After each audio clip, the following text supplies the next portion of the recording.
I'm Tamila dos Santos. I'm from Salvador, Bahia, Brazil. I am 31 years old, and I'm gonna tell you a little bit about my story. I was born in a poor neighborhood in Northeast Brazil. My mom and my dad are from also a poor family. My dad has like 7 or 8, I never know for sure, brothers, and started working when he was a little boy. This made him be a tough man, like too tough, the one that doesn't show too much of a love. And my mom, she also was born in a poor family and also has a lot of brothers and sisters, but she loves me with all of her heart. So this made me be born in a mix of extreme love and at the same time extreme lack of love. What I'm telling this, maybe because this made a lot of my personality. My family and I, we lived together for a long time next to my grandparents, and we all, like most of them, never had access to school, to formal school. I'm the first one in my family to study in a public school, and this made a lot of difference in the way I see the world, the way I saw the world. Basically during my growth, during my childhood, I tried to have different experiences, and my mom always sacrificed herself for me to study. So I knew that I had to study, like was one of the things that I had most sure in my life, like you must study. All my cousins, I don't know if you ever been in Brazil, but here on the communities, we have a lot of problems with violence and aggressive situations, drugs, and I always thought that I had like a fate, you know. All of my cousins just got pregnant when they were teenagers, and I thought, oh my God, I think this is going to be my destiny. Get married soon, have a baby soon, and doesn't have a lot of perspectives. And my mom always was the lady that said, no, no, no, no, this is not gonna happen to you. You're gonna wait for your time to have everything on your own in the right time. Um, and I took this like a mantra, you know, like a possibility to achieve a different way of life. So I started to take all the opportunities and all the chances that I had to study a lot. And it was very, very tough. In the meantime, I remember that I studied in a school, a particular school. Here in Brazil, we have, well, we also have public schools, and we also have particular schools, like private schools. And my mom like made an effort for me to start studying at private school, and I was the only Black person on that school. It was weird because when we started, the first neighborhood that I lived, it was a poor neighborhood, like I said, but I had my family there, my whole family there. I had friends. Everybody looked the same to me. And then we moved for another neighborhood that it was still a simple neighborhood, but better than the other one. And I started studying this private school. And this was the first moment in my life that I realized that I was Black, because I was the only black woman, Black person on the school. It was kind of tough. And then I started to understand that I was poor, that I was a Black woman, and what this mean to society. And I just tried um to understand a little bit of how life works. And then I started studying a lot. Like I put the study as the center of my life and forget about everything. Like I forget to go to parties. I forgot of going to parties. I forgot of seeing friends. I just wanted to study because I really wanted in my life to be different from the ones that my parents had, for the ones that my family had. So I started studying a lot. I started learning English. Um, I started to study different things, like different, like super different things, like tourism, and at the same time design, and at the same time like crazy different things. But I knew that I had to study.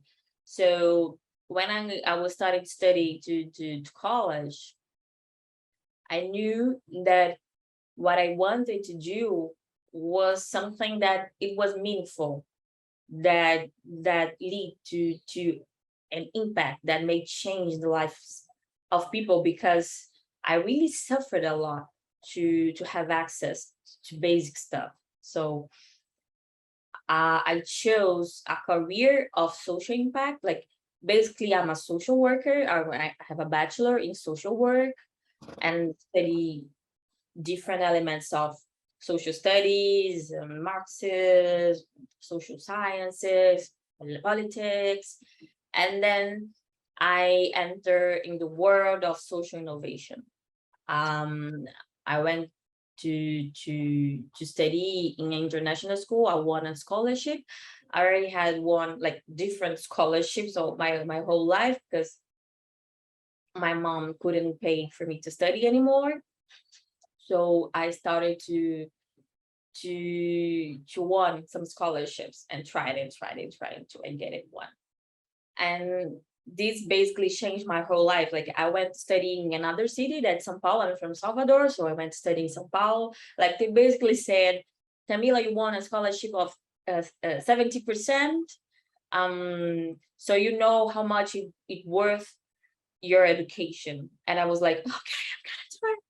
So I went to São Paulo with 30 reais. That's basically nothing. I think that's almost like $5. I don't know how much the dollar today, but basically I went to another city. I went to move to another city with $5, $6. And I started living in the house of people that my mom knew. And I also knew, but they were my family, but they just give me like a house, like a place to live. And it was kind of tough because I needed to conciliate like the study and leaving a new home and leaving my mom alone and all at the same time was crazy. But all of this to remember that I went I went to study in a school to learn social innovation without money, without having food, but it was worth it. Like this was my first contact with the idea of entrepreneurship and innovation. That is basically what I do now. When I came back to Salvador, I started working with startups. I started working with making the lives of the entrepreneurs easier. And in this meantime, I started giving consultancy to Black entrepreneurs from poor communities. And it was hard to me to see them having the same experiences that I once had. Like they couldn't understand English because I don't know, here in Brazil, basically 5% of the population speaks English. So they couldn't understand English, they couldn't understand the terms, they couldn't understand how the market works, and they always hear from other consultants, like other non-Black consultants, like if you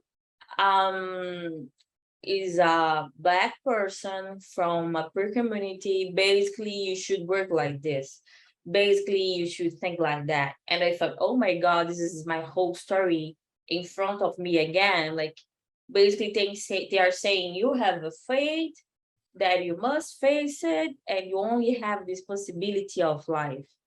And I said, okay, no, I'm not gonna let this happen. If all my story of facing barriers and breaking through these barriers is worth it. So I'm gonna make this knowledge, that is everything that I have today, knowledge, be worth it for other people. So this is why I started my own business. I basically start like a little chain that was like, oh my God, doesn't matter if I study in different schools or if I study in private schools or international schools. I basically didn't trust myself. Like I didn't have any self-esteem. I thought that I was not gonna make it. But I tried anyway. So I started to creating courses, like small courses and small consultancies with the name of Afro Impacto. That's the name of my company today. Oh my God, that's okay. I think I'm kind of emotional right now. But yeah. So I started giving courses, and I remember that my first course that was from social entrepreneurship. I couldn't sell. Like I was too afraid of selling it. I was like, oh my God, nobody's gonna buy this. Nobody thinks I'm smart. I'm not gonna make it. But I did it anyway. So I couldn't sell it. But I started speaking with some close friends and creating an Instagram account and put there. Like I didn't have like a big sale or anything like that, but I just put the card. And when people bought it, just one people. And when I saw that, I saw it, okay, maybe I can make this. And this already has like 3 years and a half. Like after that, I started to create more and more and more courses. I started giving consultancies with the name of Afro Impacto. I won some awards. I entered incubation programs and then acceleration programs and started doing one project after the other. And now my company has 3 years and a half, and we are impacting more than 2,800 people. Wow. Like 3 years and a half. In this meantime, I had a team, and then I lost the team. I had a team, then I lost the team. But basically on this time, I hired some people and they started working with me. It was challenging in different ways. I really think, and I really say to everybody that I don't think that entrepreneurship is a dream. But I really believe that it's a possibility. Basically because when I started to be an entrepreneur with Afraid, the first lesson that I learned is that I must face my fears. And this made me to realize that I had a lot of fears. God, I have a lot of fears. So the first one that I had to learn and I had to face was believing myself, because I had studied a lot, and a lot of people gave me opportunities with scholarships.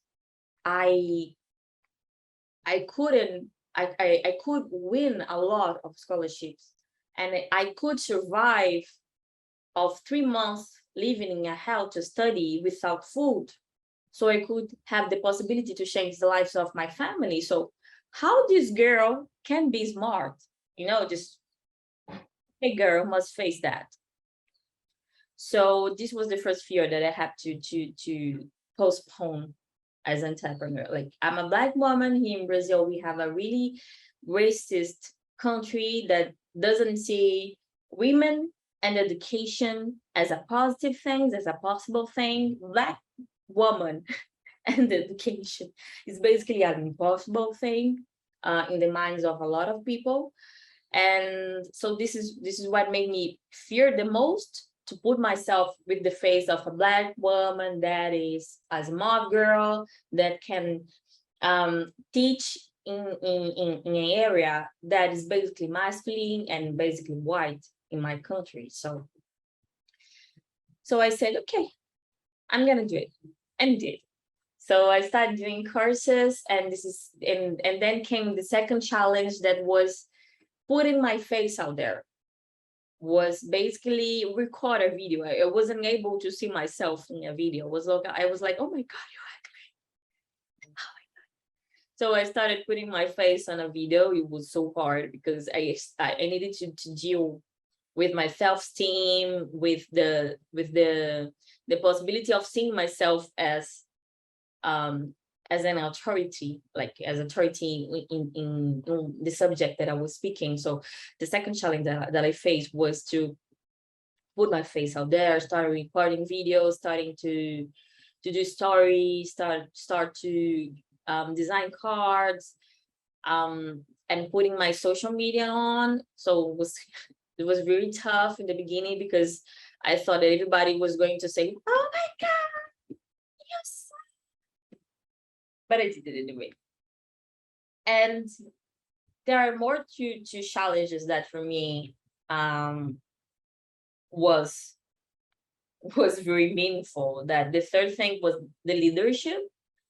I was like basically finding myself in the middle of the process of being a leader. Like I didn't know that I was a leader. But then I realized that it's difficult to be a leadership, but it's not the hardest thing of the world. Like it's a skill that you can develop. The first thing was to understand the weight of the responsibility that I had. Like I was basically paying for people to work to me, for people work for me. And those people only had my payment as the way of profit. Like I basically maintain families, because if I pay someone, that family supports her family with that money. So I had a lot more responsibility with that. It was not just, okay, give your money to do something for me, and whatever that happens to you, whenever that happens to you, I don't care. It's not like that. So for me, this brought a huge weight to my shoulders. So I started to compensate those fear of not having money, or my company just start to get like broke or anything like that, with planning. So this was very important to me as a leader. I started to plan a lot, like planning what I was going to do, planning what was going to happen on my company, planning what was going to happen on the meetings. I started to study again how to be a leader, what kind of skills I didn't have that I should have. And one of them was in emotional intelligence. I didn't have like much.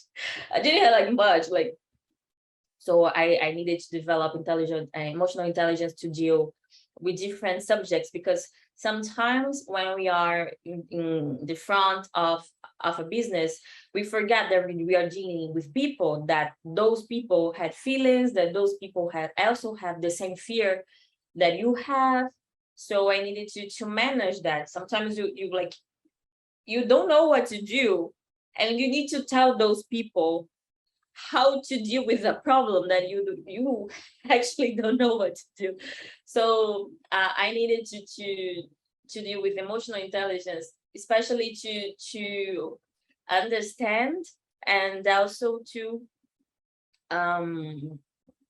say when I didn't know, when I don't know what to do, basically when I don't know what to do, I say, okay, maybe I need your help, and it's okay. And the fourth point is, I faced, as a Black woman and entrepreneur, a lot of prejudice. Like when I started, people didn't believe in my idea. And even today, I listen a lot of people saying, should I pay? Do I really need to pay you? Like if I supposed to do everything for free. So this still makes me kind of upset, but now it doesn't affect me anymore that hard. Like in the beginning, I spent like 2 or 3 days without working because I was too like, not depressed, but I was too ashamed, like too sad. And now I can deal with this better. Now I can look back, I can look to my past and see everything that I achieved, and understand that if you can't value these, that's your problem, it's not mine. And also, I really believe that when you know yourself, when you evaluate your skills, when you know what you have to improve, when you know what you do good, no one can tell you who you are. So when you know who you are, when you know your skills, when you know where you're good, when you know where you're not, no one can tell you anything that you don't know. No one can tell you to, no one can tell you who you are. So I think this is very important. And one of the skills that I really missed over my life was financial literacy, especially because my family didn't have like a lot of planning, let's say it like that. My family didn't have a lot of planning, financially and with resources as well. But at the same time, my mom has an apartment. My father has a house, a car, a motorcycle, a boat. So I don't know how they did it, because they really didn't have like any kind of financial literacy or planning or anything like that. But they could organize themselves in a way to achieve dreams. Because when we're talking about financial literacy, we're not talking just, okay, save your money. We're talking about cultivate your money to achieve your dreams. So they could have made it. And now I'm basically trying to follow the same steps. Here in Brazil, I don't know how it is in the world, but basically in Brazil, we say a lot that you don't need to buy a house, you need to invest. And this is a type of knowledge that doesn't come to the Black community, because here we learn that we don't have nothing, that we can have nothing. So if you have the possibility to buy a house, just buy it. Don't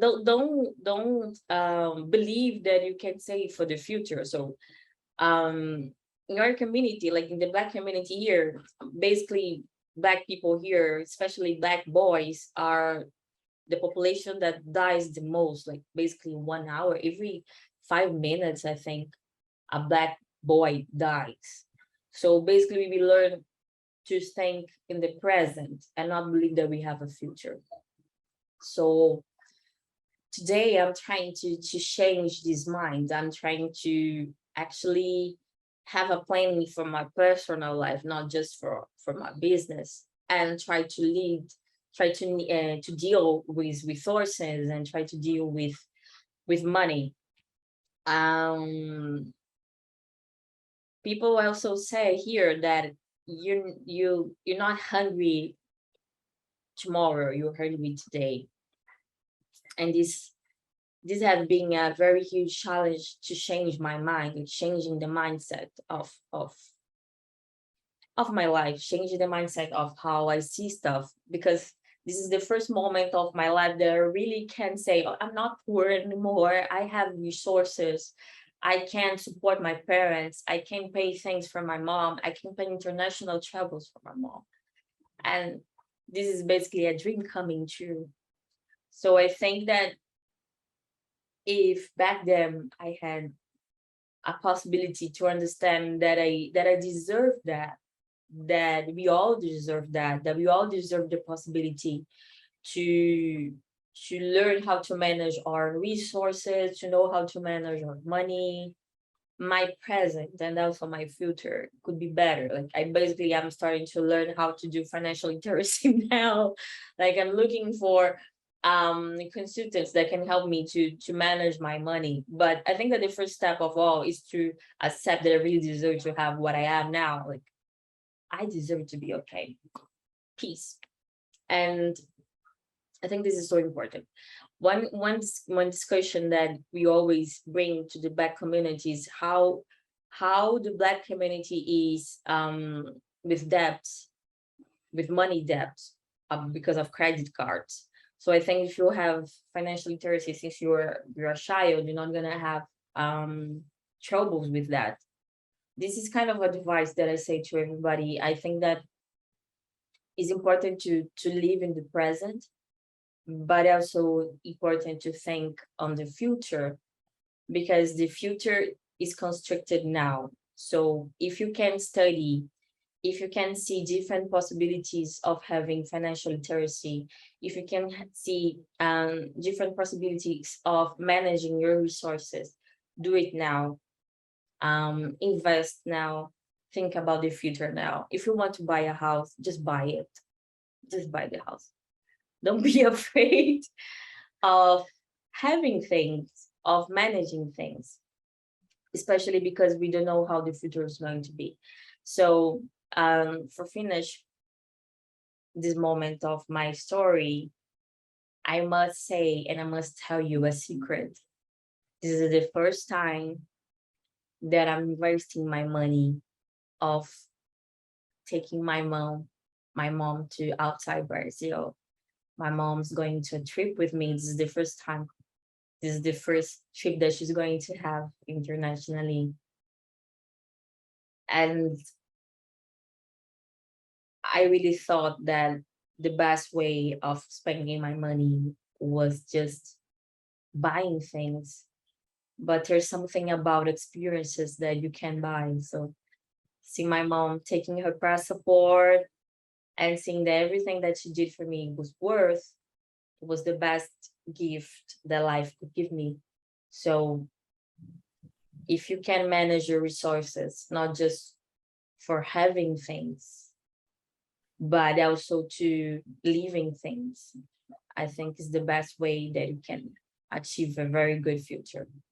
Thank you for listening to me.